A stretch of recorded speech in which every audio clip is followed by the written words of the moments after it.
All right, I'm in the Gospel of John, chapter 18. Gospel of John, chapter 18. Let me review a little bit about the previous message because it does have a lot to do with what happens next. In the previous message, I was in John chapter 18, verses 1 to about verse 10. And this was when Peter executed what I refer to as the Jewish Rambo of going after the crowd with a knife. And I explained that he went after the guy who was the least likely to resist probably and took off his ear. All the gospel writers recorded that he took off his ear. But Luke was the only one who recorded that Jesus healed the ear. And I explained in the previous message why that was so important, because Peter could have been arrested and put on trial for taking this guy's ear off. So Jesus solved that problem, even though everybody else, all the other gospel writers, were apparently quite excited about, hey, look, Peter took off this guy's ear, kind of thing. In the midst of the situation where there were hundreds and hundreds of people there, heavily armed, and that's what he did. So I was explaining this in the previous message. I'm going to follow up with this a little bit more in a little while. The other thing that happened, which is very important with what I'm going to talk about next, is that when the Roman soldiers came to arrest Jesus, along with officers from the temple compound, and there were a whole lot of other people who were present there, when they approached him, he asked them the question, "Who are you looking for?" And they said they're looking for Jesus of Nazareth. And when he responded and said, "I am he," they all fell to the ground. Now, this was really important, and I spent a lot of time talking about this in the previous message because I don't think that people are paying attention to the events as they unfold and the significance of these events. But it's really important to recognize that these guys, all right, all these guys who came to arrest Jesus had a very profound religious experience, all right? This is important for what happens next, for what they do afterwards. All right, so I'm going to begin in verse 10 in John chapter 18, verse 10, just to warm up things a little bit. Then Simon Peter, having a sword, drew it and struck the high priest's servant and cut off his right ear. The servant's name was Malchus. And this sword was a long ceremonial knife that would probably be used for the sacrifice of a Passover lamb. They just had their Passover meal. They had to sacrifice a Passover lamb. All right, so this was probably the knife that was used for that purpose. All right, so this is what's happened. And this is, like I said, this is going to be important for what happens later on in John chapter 18. In verse 11, so Jesus said to Peter, "Put your sword into the sheath. Shall I not drink the cup which my Father has given me?" It's a way of saying, look, this is what has to happen. And this is something that God wants to see take place. All right? He wants to be arrested, put on trial, crucified. All of this is necessary in order to bring the new covenant about. All right? This is his way of accomplishing that.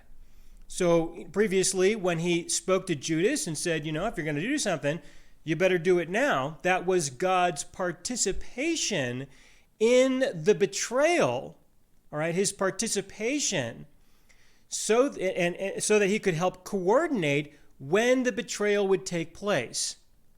All right? So God knew enough about people, he knew enough about the situation. He was able to work through and work in the midst of the decisions that other people were making, the choices that other people were making, a lot of other people. He made a choice in the midst of all the choices that other people were making in order to participate so that these things could be coordinated at the time when he wanted these things to occur. All right? So that's all mutual participation. Okay, we can't say that it's all God's doing. It's all the will of God, because it really isn't in that sense. And we can't say that it's all about the choices of these other people, because it isn't really that way. This is a mutual experience, whereas God is participating in our lives, in the lives of these people, and these people are participating in his life as well. All right? But the coordination certainly is something that we could say required some special divine intervention in a sense. Okay? But either way, it's still mutual. It's still something that happens with everyone involved. All right, and so Jesus explains to Peter that this is the way things are going to be. Put your knife away. All right, put it away. So he ended the conflict right then and there, and he healed the guy's ear. This was recorded in the Gospel of Luke. And he allowed himself to be arrested. Okay, he allowed himself to be arrested. Now, try to consider how the Roman soldiers, and everybody else, all the officers from the temple, how they're observing this situation. Okay, they are approaching Jesus, and they have their religious experience over it. And then, Peter goes in and he attacks Malchus, the servant of the high priest, who shouldn't be there anyway. And Jesus stops the attack.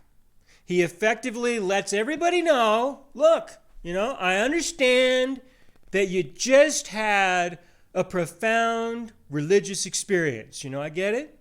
And I can see that, there was this,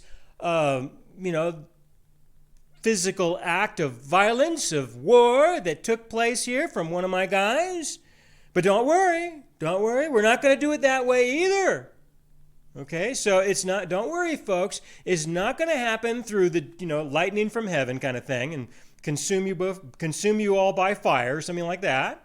And it's not going to happen by my guys over here waging war and taking out 1,000 people with 11.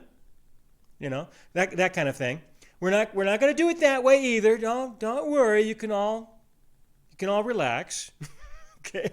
Because you can expect that these people would be quite troubled by what's taking place. And remember, they're just observing. They just showed up. Now they're there. What are they going to do? They're watching all of this stuff unfold like this. So by Jesus stopping Peter, telling him to put his weapon away, healing the guy's ear, and fixing all of that, he makes it known to all the officers that he's going to allow himself to be arrested without any resistance. Okay? He's given them some reassurance. He's assuring them, look, don't worry, you can do this. You guys can make this work. You can do it. Come on. You can go ahead and arrest Jesus. You're not gonna have any problems. All right, that's the scenario that gets us up into verse 12. All right, so that's what happened at verse 11. So in verse 12, then the detachment of troops and the captain and the officers of the Jews arrested Jesus and bound him. All right, it was then that they seized him and tied him up. They bound him. He's now been officially arrested. Okay, that's what's happened. Now, what do? Verse 13, and they led him away to Annas first. All right, and there's more to say in this verse, but let's pause there for just a moment. They arrested Jesus, and then they led him to Annas. All right, now this doesn't make any sense at all when you consider that these guys, the Roman soldiers, they were sent from the Roman compound to arrest someone for violating Roman law. Okay, Judas has 3 responsibilities in this conspiracy. The first was to accuse Jesus before the Romans of violating Roman law. The second was to show the Romans where they could find Jesus. And the third would be that Judas needs to testify at the trial regarding the crime that he accused Jesus of committing. All right, these Roman soldiers went out, somewhere between 300 and 600 guys, more than likely would be on the upper end, considering the significance of this arrest. And that they're arresting him for sedition, most likely, and that there is a high probability of resistance. All right, so they're going to go out there with maximum force. In addition to that, they've got all the officers from the temple. There are a lot of people to perform this arrest. And of course, the purpose of this is so that the Romans would execute him. That was the idea. Okay, the Sanhedrin did not have the authority to execute anybody. The Romans would not allow the courts that were governing the people, the religious courts, all right, the Jewish courts would not allow them to perform an execution. That was reserved only for the Romans who were in power there. And there's a lot of history and a lot of reasons for that. All right, and so the idea is to get him back to the Roman compound so that he'll be executed. That was the whole deal. That was the whole purpose of all of this. But it says that they arrested him and then they took him away to Annas. Something happened between the arrest and taking him to Annas. Something happened. Something dramatic. All right? It has to be something exceptionally profound to take him over to Annas. Annas was not even recognized by the Romans as having any authority at all. At all. All right? Annas was recognized by the people as the legitimate high priest there in Israel at that time. But the Romans, they put Caiaphas, his son-in-law, in power as the high priest, all right, knowing that he was not really the high priest. The people would not recognize him officially as the high priest, but they put Caiaphas in power there, and he made the decisions of the high priest. All right, and he, of course, would be well compensated, because this is an important position. All right, and so what did this do? This put Caiaphas in a situation where he would be loyal to the Romans. All right, if he's not loyal to the Romans, he's going to lose his job. The Romans are going to replace him with someone who will be loyal to the Romans. Okay, so Caiaphas would be making decisions that would not interfere with the Roman authority. All right, that he would be making decisions in order to ensure that Roman authority and Roman law took precedence, and the objectives of the Romans would take precedence over any of the decisions that would really be made there in the temple compound or from the courts of the Jews. And if he would not exercise that power on behalf of the Romans, then they would just replace him. And that would be easy to do because they would say, well, Caiaphas, you're not really the legitimate high priest anyway. So we're going to put somebody else in power who isn't really the legitimate high priest anyway either. So they could be easily replaced. We're eventually going to get a guy who's going to enjoy the benefits, and the pay for being in this position, and enjoy the authority and enjoy the reputation and all that goes along with this. They'll enjoy that if you won't enjoy this. And we'll take it away from them as well, and nobody's going to complain because you shouldn't be there anyway, kind of thing. All right? So that was what they did to establish Caiaphas as the high priest there in Israel. But they're taking Jesus over to Annas. All right? So I want you to try to see just how awkward, all right, how awkward this really is for the soldiers to go and deliver him over there. Now, why would this happen? What changed? There had to be a serious change. And the only thing I can think of is that Judas disappeared. That's what I see. What I see is that Judas disappeared. He was no longer present. And because of our knowledge that was, of what was recorded in the other Gospels concerning his behavior after the arrest, it appears that he had no intention of following through with that third item of testifying against Jesus in the Roman compound, that he never intended to do that. He didn't expect things to go in this direction at all. And this is one of the reasons why I, believe that Judas was trying to put Jesus in a scenario that he would have to resist and establish the Messianic kingdom through war or whatever it would take at this time. And when he realized that Jesus wasn't going to do that, well, he disappeared. He disappeared.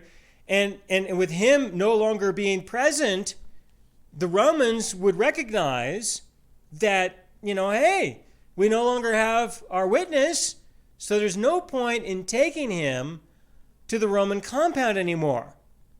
There's no point in doing that.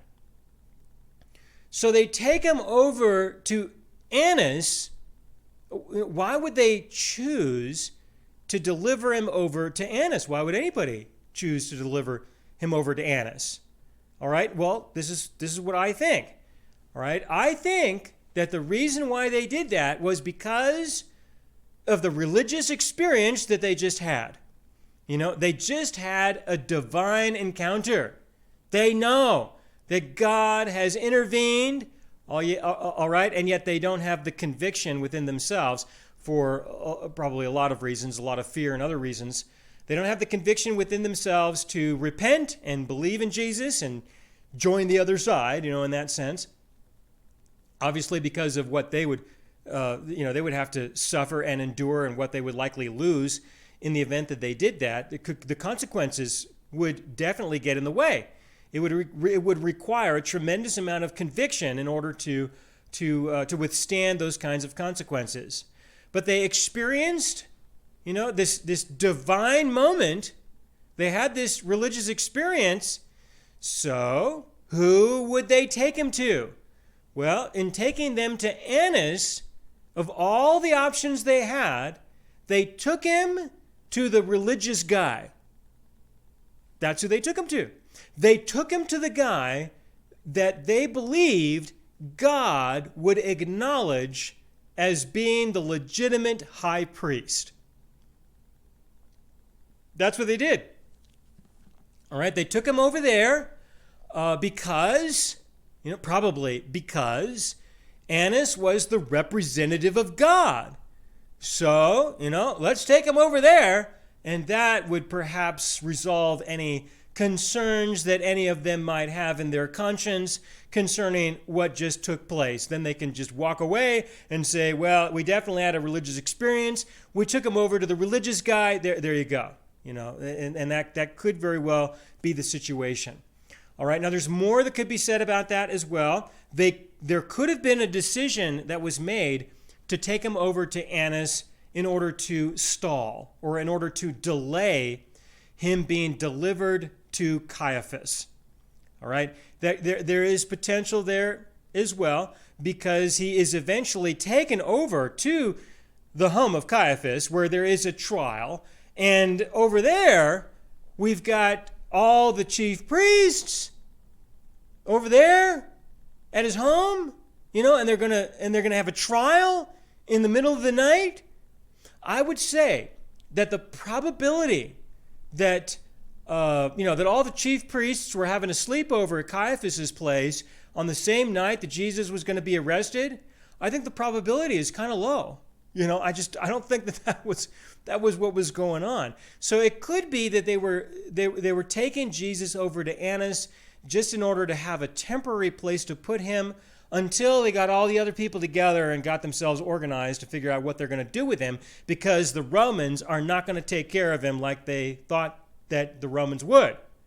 So they all got to now, figure out what they're going to do next.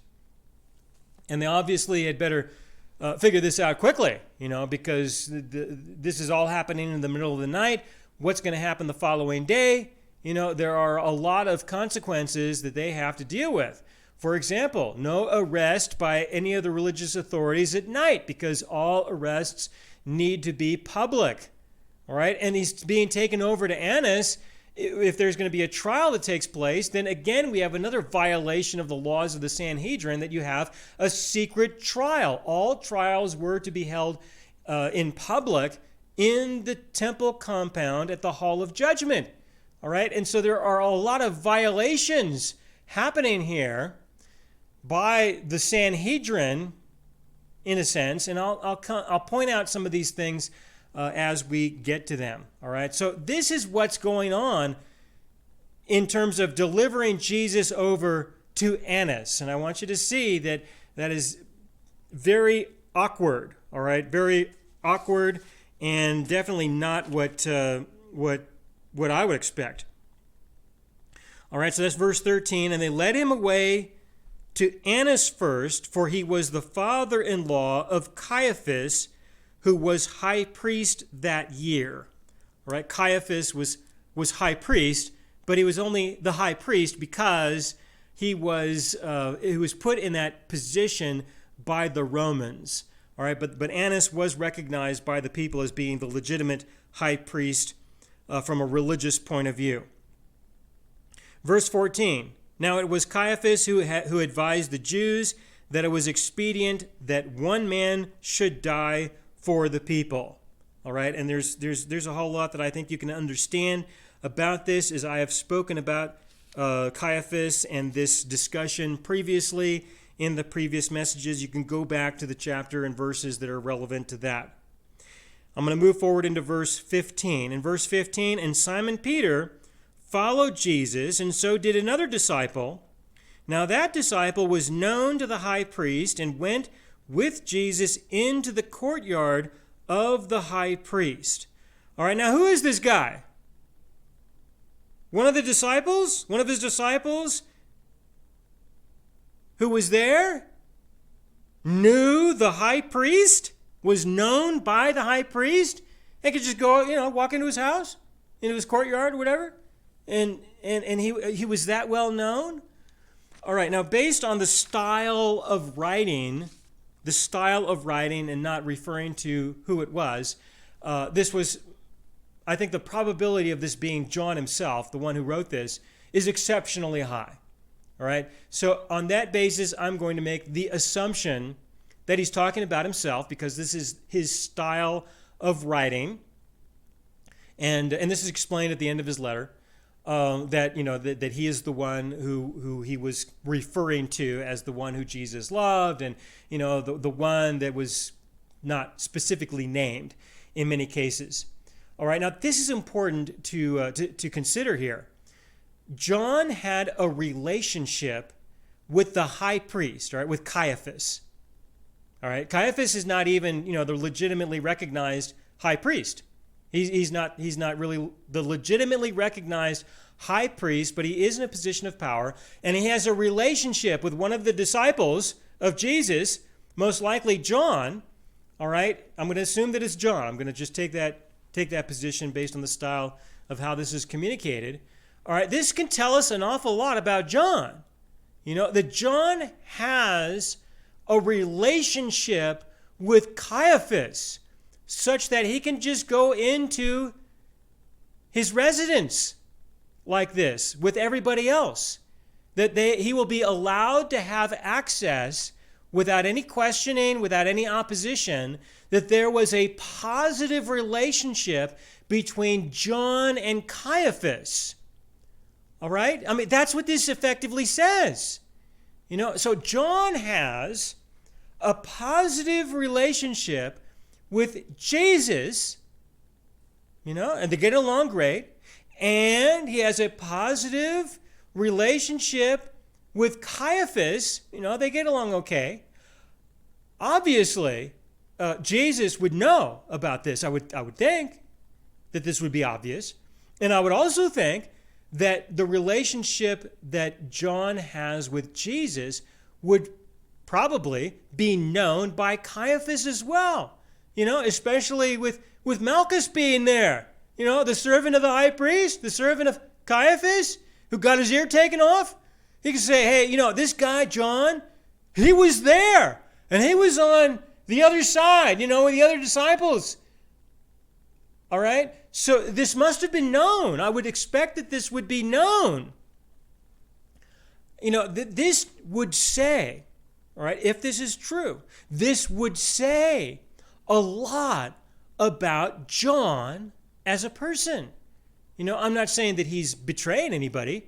I don't think that at all. All right? I think that everything was open and honest and upfront, but this does say a lot. This would say a lot about the political skill, all right? The political skill of John to be able to maintain a sound, positive relationship with Caiaphas, even though he is obviously a devoted disciple of Jesus. His ability to be political, and to communicate his beliefs and his convictions and still be able to get along so well with the high priest of Israel, who is in such great opposition, who wants to kill Jesus, right? John must have had some very good relational skills, all right? And I'm not saying that in a negative way at all. I'm not being sarcastic about it. I think it's something that should be recognized. It's something that should be appreciated, Now, there are some other things that I have some issues with. For example, when he wrote his letters, 1st, 2nd, and 3rd John, he wrote in a way that what he was saying in many cases could be considered to be ambiguous.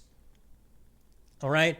Could be ambiguous, and I think that was intentional, so that whoever would read his letters, 1st, 2nd, and 3rd John, whoever would read them, could interpret what he was saying in a way that they would like. All right? For example, the church in Jerusalem believed things that were different from what Paul was teaching the other churches in the Gentile world. All right? There were some differences. And we can see those. Those are recorded very well in the book of Acts. Paul even mentioned those things in his letter to the Galatians. All right? The idea that they were in full agreement is something that I put in the category of wishful thinking. I don't think that they were in full agreement, and I think that John was kind of sitting on the fence between the two different sides, between the church that was being led by James and between the churches and the people who were being led by the Apostle Paul. I think that there were some differences, and I think that the way that John wrote his letters that they were written in a way that they could be appreciated by both sides, that because both sides could interpret those things in two different ways. All right? Even today, between what's recognized as the grace community versus the legalistic community, all right, even though the legalistic community will never identify themselves that way. But you'll see that there are some differences in interpretations in the letters that John wrote, some significant differences in the interpretations if you take the time to explore how different sermons are presented and how different theologies are supported using John's letters. You'll see that there are people who just don't agree with each other today from a theological point of view, and yet they still use his letters and the same verses sometimes in order to support their perspectives. Okay? And so I think this is something that should be recognized by John, that he had some profound relational skills. He had some really good communication skills. However, I'm concerned that maybe those skills were applied inappropriately in order to kind of sit on the fence between the two different points of view in the development of the early church. And those conflicts still exist to this day. All right? So that's something that I wanted to point out concerning John, because, it's really easy for us to just read past this and say, okay, one of the guys was known by the high priest. What do you mean somebody was known? One of the disciples was known by the high priest. What are you saying? Why don't you just read past that one? All right, so again, in verse 15, and Simon Peter followed Jesus, and so did another disciple. Now that disciple was known to the high priest. We don't just read past that. What do you mean he was known by the high priest? And so he could just go right in. But Peter stood at the door outside. Then the other disciple, who was known to the high priest, went out and spoke to her who kept the door and brought Peter in. All right? So, if this was John probably let Peter know, hey, just wait by the door. Let me take care of this. John goes in, he's known, everybody settles in, they see that he's there. Malchus doesn't say anything about John because, of course, Malchus has also just had a religious experience. He's been healed by Jesus. What's he going to say now? What's he gonna do? What's his role going to be in this situation now that he has been the beneficiary of a miracle of Jesus, right? If he lost his ear, well, then, he could join in with all the people to bash Jesus even more. But Jesus healed his ear, so, he's not going to be able to use that one, right? He's not going to be able to go around and say, hey, one of his disciples attacked me and took off my ear. Obviously these are wicked, evil guys. Let's capture Peter and have him arrested. Yeah, I know he's kind of out there. And he's going to come when Peter comes in, right? When he comes into the compound and Malchus sees him, he's going to look at the guy who took off his ear. What's he going to say? He's going to say, my ear was taken off, and everybody's going to look at his ear. And they're going to say, it sure doesn't look like it. What are you saying? Well, Jesus healed my ear. He healed your ear. Did he really? You want to assert the fact that you were violated by one of his disciples, but also you experienced a miracle of God. Jesus healed your ear. Let's talk about that one too. All right. Everything's messed up for Malchus, isn't it? Malchus is going to have a tough couple of days, all right, at least, in working through this. So John goes into the residence, to the compound, and then he comes back out and he gets the servant girl, because obviously the servant girl knows John too and knows he's okay, and John instructs her, asks her to let Peter in. So she goes and she does that. So Peter gets in on the word of John, because John is obviously known and accepted and respected and loved, Right. So that's what happens. In verse 16, but Peter stood at the door outside. Then the other disciple who was known to the high priest went out and spoke to her who kept the door and brought Peter in. Then the servant girl who kept the door said to Peter, you are not also one of this man's disciples, are you? You are not also. What does she mean also? Oh, she knows that John is a disciple of Jesus. All right? Are you not also, Peter? Are you also, just like John here is? Are you also a disciple of Jesus? John is, and he seems to be getting along with the high priest and everybody else around here just fine. Are you a guy like John? Is that who you are? He said, I am not. All right, now look. John is there. He's a disciple of Jesus. John knows that Peter is a disciple of Jesus. Peter is right there with John. Can't he just say, yeah, I'm here with John? No. He's not going to do that. Why? Why couldn't he do that? What's the problem? What's the issue? Even with his buddy right there, and his buddy is going to hear him say that, probably. He's going to know, he's going to find out. It's going to, word's going to get around.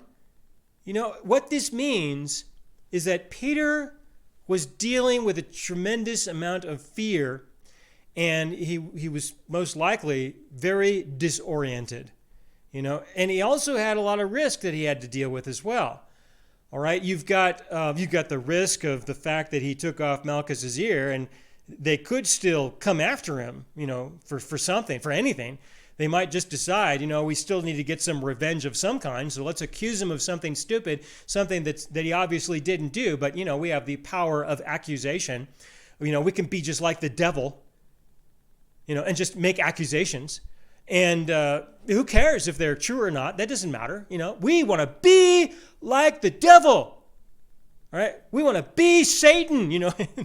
I'm exaggerating, of course, in order to make a point. They could do that.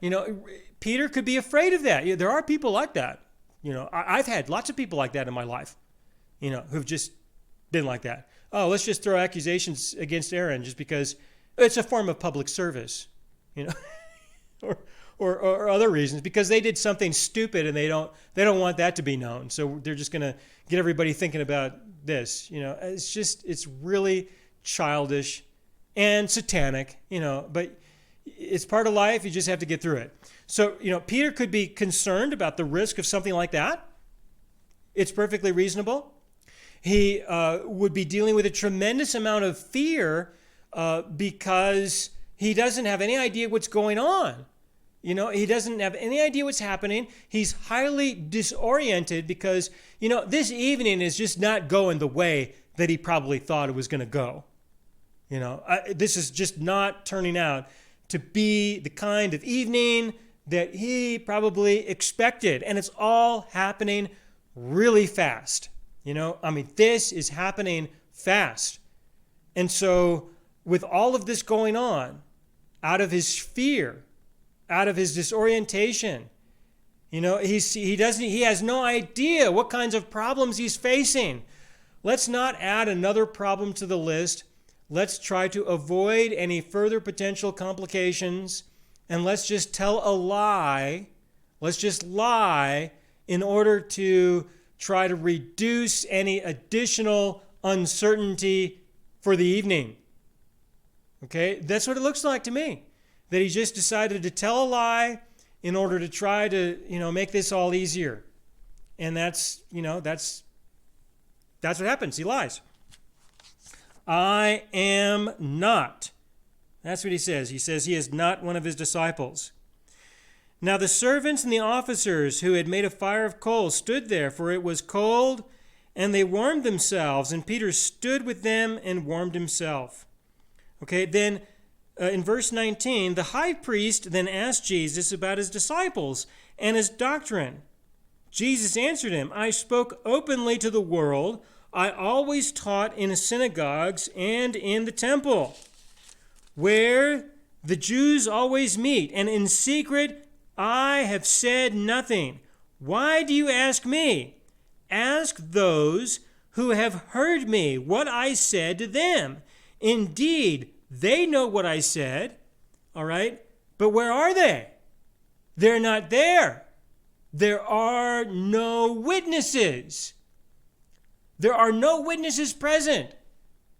For Annas to question Jesus, especially in this kind of a scenario, is to hold a trial. All right? That's what they're doing. They're holding a trial. Jesus has been arrested and he's being put on trial. But there are no witnesses present. All right? Now, this is a violation of the Mosaic law and the laws of the Sanhedrin, because there needs to be 2 or more witnesses. And there are no witnesses. So there should not be a trial. Annas asks Jesus to defend himself when there is no trial, and when there are no witnesses. Okay. Now I will mention that the proper order of holding a trial would be first the defense and then the accusations. But you can't even, they haven't even made it that far because there are no witnesses in order to present accusations. And so the questioning of Jesus should not take place. All right. And what this implies is that Jesus is supposed to be testifying against himself. That's what it implies. And this is not permitted. Okay. In the laws of the Sanhedrin, no one is ever to testify against themselves. All right? No one is to ever be convicted because of the testimony of a person against themselves. Nothing that they say or do should be used in the decision-making process to convict a person. This was necessary because a person might be either suicidal or because they might be trying to protect somebody else who committed the crime. All right, that's mainly why that law was put in place. So this is out of bounds. All right, this is not appropriate, and Jesus points that out. Okay, that's what he does. He just simply states the truth, states the fact that this is an inappropriate trial, that this is wrong, that this should not be happening this way.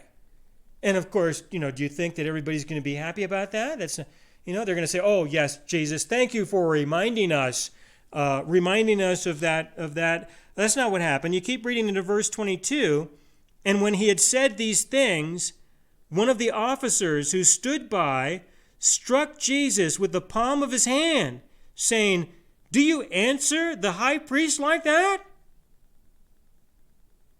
Like what? Like what? What did he say that was wrong? What did he say? So, Jesus pointed that out. Verse 23, Jesus answered him, "If I have spoken evil, bear witness of the evil. But if well, why do you strike me?" Jesus gives him an invitation and says, "All right, you be a witness. You be a witness. Don't just beat me up. Don't just slap me. You be a witness." Said that right in front of everybody. In front of everybody, right in front of the whole scenario.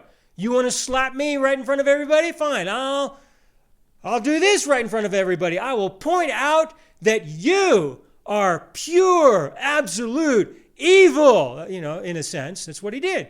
You want to pick a fight? We're going to show these people what who you really are. And he did it real fast. Okay, there you go. So, you want to be a witness? Here's your chance. No. He was not a legitimate witness. Witness against what? What did Jesus do? Nothing. Absolutely nothing that would justify anything like that at all. This is the guy who should be fined. There's a lot more that could be said about that. All right? But apparently nothing happened. So Jesus points that out, and he says, "Why do you strike me?" In accordance with the laws of the Sanhedrin, no one is to be beaten before they are condemned. All right? It was definitely a violation of the law. This guy should be put on trial and punished for what he did. That would be the proper order of things. So what's Annas going to do, right? Verse 24, then Annas sent him bound to Caiaphas, the high priest. So Annas, the legitimately recognized high priest, sends him over to the illegitimate high priest. That's what he's going to do. Well, we'll just send him over there, After this, at least we could say that Annas possibly did something reasonably, reasonably justified, reasonably profound. Oh, I just realized I made an error when speaking about John and Caiaphas. It was John and Annas. So John had a relationship with Annas, not with Caiaphas. I just realized I was not paying attention to that in the previous comments that I made.